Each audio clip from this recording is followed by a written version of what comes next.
Sveiki, norėčiau papasakoti apie anksti sėjamas ilgos vegetacijos daržoves, iš kurių mūsų daržininkų tarpe populiariausi yra salierai, pomidorai, paprikos. Šios kultūros pasižymi didelę veislių bei hibridų įvairovę, todėl mūsų daržininkams labai aktualios naujienos atsirandančios rinkoje. Taigi, šiek tiek apie naujienas, apie dalį jų, kurios bus šiame sezone Agrofirmos asortimente. Taigi pradėsiu nuo salierų Asterix. Tai hibridas iš Čekijos. Ypatybė jo pagrindinė yra ta, kad tai ankstyvas hibridas.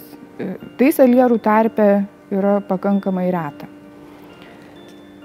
Dar viena mūsų naujiena, tai pomidorų hibridas Aurea, pasižymintis ypatingą vaisių formą. Vaisiai labai aromatingi, pats hibridas yra aukštaūgis, atsparus ligoms, tinka auginti šiltnamiuose. Kita naujiena yra veislė Malinovi Rodeo. Ši veislė ypatinga tuo, kad yra žemaūgė, tačiau užaugino tikrai nemenkus vaisius. Vaisių svoris siekia 400–600 gramų. Vaisiai labai skanūs, kaip ir visų vietinių pomidorų. Tinka auginti ir šiltnamiuose, ir lauke. Dar vienas naujas hibridas Santasian.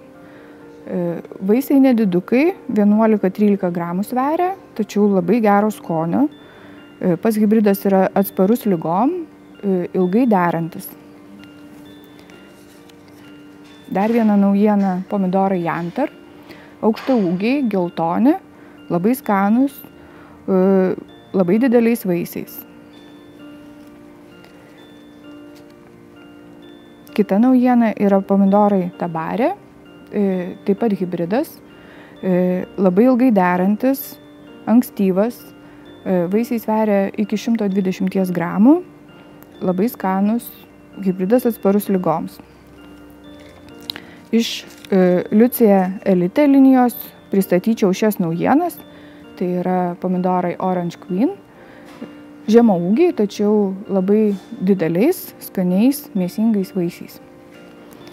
Taip pat naujiena mūsų asortimente yra žalios spalvos pomidorai Green Zebra. Tokių dar nesame turėję. Siūlau išbandyti. Dar vienas naujas hibridas yra Virgilio, atsparus ligom, vaisiai mėsingi, dideli, skanūs. Na, o čia pomidorai Mandat, ypatingas hibridas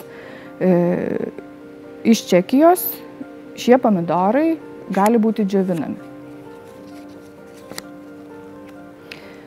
Liucijoje Elitei taip pat turime 2 paprikų naujienas, kurios ypatingos tuo, kad gali būti auginamos tiek atvirame grunte, tiek vazonuose arba balkonuose. Tai yra Sakura ir Monanta.